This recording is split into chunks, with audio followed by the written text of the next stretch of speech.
Bem-vindos, queridos alunos, à nossa quarta aula de Sociologia. E eu, professor Alex, quero inserir vocês mais uma vez nessa reflexão sociológica, nessa intuição sociológica dos fenômenos que nos circundam, ou seja, dos acontecimentos que nós temos à nossa volta, ao nosso redor. Sobretudo na ideia de trabalho e as relações de classe. Nós temos acompanhado a evolução do trabalho ao longo da história, desde a parte mais primitiva, onde não se constituía uma propriedade privada, até a passagem para o feudalismo e, ao mesmo tempo, a substituição do feudo por um sistema burguês, por um sistema de comércio mais aprimorado. E nesse momento, então, a gente vai ver como que funciona a produção, como que funciona o trabalho numa perspectiva social da sociedade capitalista. E quando a gente fala de sociedade capitalista, é claro que alguns pensadores aí surgirão. Ou seja, como que se forma a produção, a transformação da matéria-prima num ambiente capitalista? Bem, uma primeira coisa que a gente pode tentar entender, o capitalismo ele se desenvolve no contexto onde as sociedades elas vão aumentando, as cidades elas vão crescendo e elas vão evoluindo. Ao mesmo tempo, o desenvolvimento industrial começa, o processo de você produzir, de uma produção em massa, uma produção maior, mais ativa, a ideia da manufatura, de você produzir em grande escala e dos investimentos lá dos burgueses que agora se tornam aí grandes administradores, os empresários, os donos de empresas. Então eu tenho uma nova relação aqui. Surge a nova relação, já não é mais do escravo, do senhor e do escravizador e do escravo. Não é mais a relação do servo e do senhor. Agora eu tenho uma relação que surge, e é nova, a do patrão e dos operários, no caso, dentro de um ambiente empresarial. Pois bem, aqui é que surge aquele pensador que muitas vezes é muito questionado, muitas vezes é temido, mas que carece ser estudado. Eu acredito que no momento em que a gente se propõe a fazer uma investigação, a tecer uma crítica, o primeiro fator que a gente precisa conhecer também é a estrutura do seu pensamento. Eu não consigo discordar daquilo que eu não conheço. Eu não consigo discordar ou, de repente, questionar aquilo em que o meu conhecimento ainda não é profundo. Eu não consigo pegar ou partilhar de ideias que muitas vezes são lançadas de forma errônea de qualquer jeito e tentar aplicar sobre um pensamento. Surge aí, então, aquele pensador chamado Karl Marx. Como que o Karl Marx ele vai analisar toda essa relação, esse novo envolvimento de patrão e operário? Ele vai dizer que muita coisa não mudou.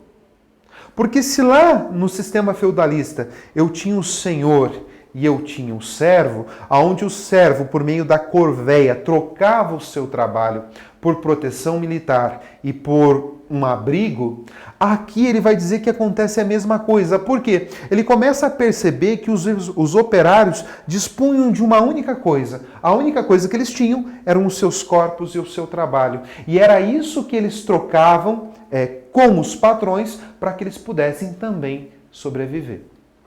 Então ele começa a entender que a relação entre servo e senhor, ela não mudou muita coisa. Ela continua, só que agora ela tem uma característica diferente. Ela se tornou urbana, ela se tornou nos centros das cidades, nas grandes fábricas, enquanto os operários, ao mesmo tempo, os grandes centros, onde estavam as fábricas, ficavam ali à sua volta, à casa dos patrões, dos empresários, e ao seu entorno, nas periferias, era onde os operários eles se abrigavam, era o local onde os operários moravam. Percebam que essa perspectiva, essa análise do próprio Karl Marx é a mesma coisa do próprio feudo. O castelo no meio, protegido pelas suas muralhas e à sua volta os servos. Então eu tenho o Karl Marx que vai tecer aí uma crítica ao capitalismo, sobretudo no livro chamado Capital. E ele vai entender então e vai lançar aquele novo conceito, no lugar de empregado, vai chamar de proletário, ou os proletariados. E ele vai dizer o seguinte: os proletariados, os empregados precisam reagir. Ele vai dizer que o ambiente ele só se transforma, ele só se modifica na medida em que existe uma ação social profunda, um movimento social, uma ação, uma revolta muito grande. Por isso que ele fica famoso, inclusive está no próprio túmulo dele, aquela frase famosa que é muito lembrada: proletários de todos os países univos. Então ele entende que a mudança ela só ocorre quando esses trabalhadores, quando esses empregados começarem a se unir e lutar por aquilo que de fato para ele é mais importante. Como que funciona a produção? O que Karl Marx entende dessa produção, dessa transformação da matéria-prima, essa produção no sistema capitalista?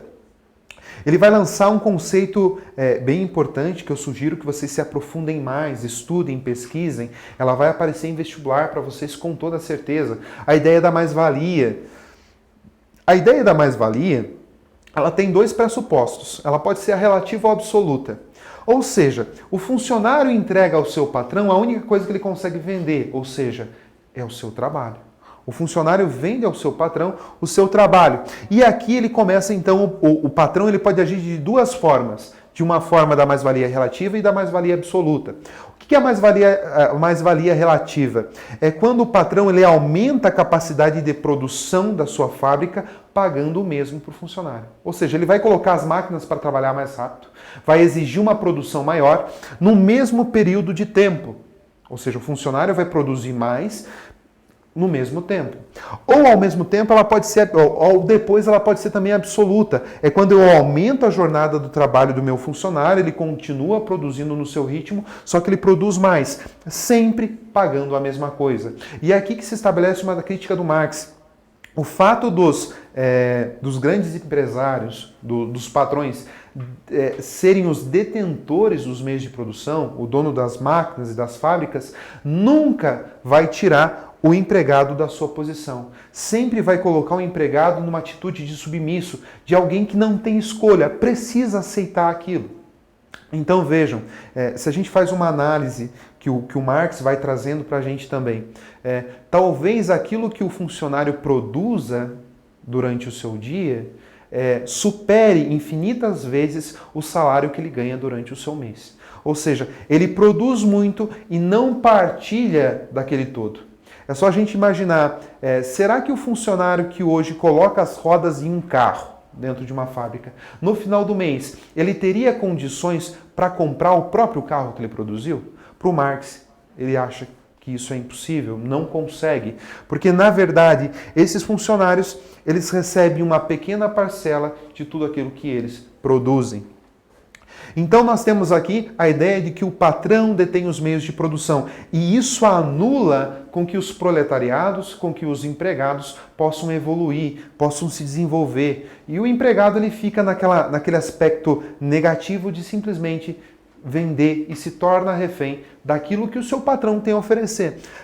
Procurem assistir o filme Tempos Modernos. Ele vai retratar, com o Chaplin, ele vai retratar justamente isso, a mais-valia, o aumento de produção, quando o patrão ele coloca as máquinas para trabalhar mais rápido. Ao mesmo tempo, observa o local onde Chaplin mora, como que ele se relaciona com a ideia de trabalho, qual que é o tratamento que ele recebe. Isso vai ganhando aí um pouco de força durante os estudos mais aprofundados. O Marx também vai entender o seguinte, não existe uma solução para o conflito entre patrões e os empregados. Não dá para resolver esse problema, porque um depende do outro, essa existência do outro, para a existência mesma do todo, ela é necessária, um só existe por causa do outro. Então, ele vai dizer que dentro do capitalismo, esse problema jamais vai se resolver. Ele vai dizer que o sistema capitalista nunca vai permitir que os empregados e patrões tenham as mesmas condições ou tenham a mesma qualidade de vida. É por isso que ele vai favorecer o surgimento do socialismo e, após isso, a ideia do comunismo, onde a propriedade privada ela é extinguida. A propriedade privada para o Karl Marx é um grande problema. Se eu tenho algo como meu, como posse, sou eu o único detentor dela, sou eu o único que pode realmente tirar proveito desse bem. Aí também, dentro da sociedade capitalista mais moderna, então dentro desse desenvolvimento capitalista que foi tão criticado pelo Marx e que ainda está em voga nos nossos dias atuais, onde há defensores e não defensores. Então essa briga, mas eu digo, sempre usem do bom senso. Usem da compreensão, estudem e se aprofundem. Nós temos os modelos produtivos dentro de uma sociedade capitalista que foram aplicados nas grandes empresas. Eu tenho o movimento fordista, o movimento taylorista e tenho o movimento proposto no Japão. Então deem uma olhadinha aqui, ó. O taylorismo é uma fábrica onde você recompensa ou pune o funcionário pela sua produção. Ele vai entender que quando você penaliza um funcionário ou quando você recompensa, isso faz com que ele produza melhor, ele se sinta bem. Se sentindo bem, ele vai produzir muito mais. E também uma coisa interessante aqui no taylorismo, a redução da complexidade das tarefas. Eu preciso fazer com que esse funcionário faça tarefas simples. Na medida em que ele faz a tarefa simples, ele vai desempenhar melhor a sua função e a coisa ela vai fluir mais, a produção ela vai aumentar. O Fordismo vai ser um dos primeiros a colocar a produção em massa. Para isso ele vai separar, cada funcionário ficará responsável por uma peça. E o funcionário ele tem que conhecer a peça, ele só produz aquela peça. E no final da linha de produção, eu tenho um produto completo. Qual que é o problema aqui?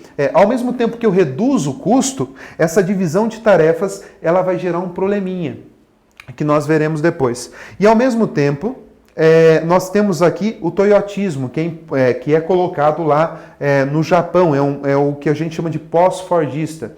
É você adequar a sua produção ao seu consumo e, sobretudo, criar a necessidade de consumo. Então, você imagina, agora a gente pode falar aqui do problema que surge no Fordismo. Quando se divide as tarefas e eu tenho uma produção em massa, eu vou colocar toda a minha fábrica para produzir uma coisa só. E talvez as pessoas não queiram apenas uma coisa na minha fábrica.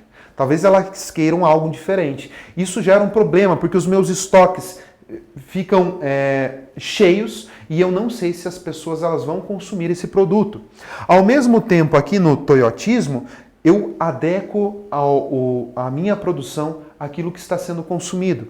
Ou seja, eu só vou produzir o que de fato vai ser consumido. E aqui é que vai surgir a ideia de você criar uma necessidade de consumo. Você produz um produto hoje, ele é consumido. Você tem que estimular o surgimento de um novo produto para que esse produto crie uma necessidade de troca. Basta a gente olhar para o nosso celular. A gente compra um celular hoje, daqui a alguns meses surge um novo. Os carros são assim, então existem modelos novos todos os anos. Eu preciso criar a necessidade de trocar aquele produto antigo pelo produto novo. Esse tipo de produção ele vai funcionar na sociedade capitalista até hoje. Ele vai ser colocado dentro da sociedade capitalista e é quem vai motivar a essa nossa compreensão sobre o trabalho. Entender o processo de trabalho dentro da nossa sociedade, ele é fundamental para a sociologia, mas ao mesmo tempo também para que a gente possa tirar algumas conclusões, para que a gente possa fazer uma análise da nossa sociedade, para que a gente possa avaliar a nossa atividade produtiva. Sim, você aluno também produz. Agora convém que você comece a pensar de que forma você tem feito essa produção. Qual que é o reconhecimento que você tem recebido pela essa produção? Quando você for optar por um trabalho, como que você vai se sentir nesse ambiente? Qual vai ser sua escolha?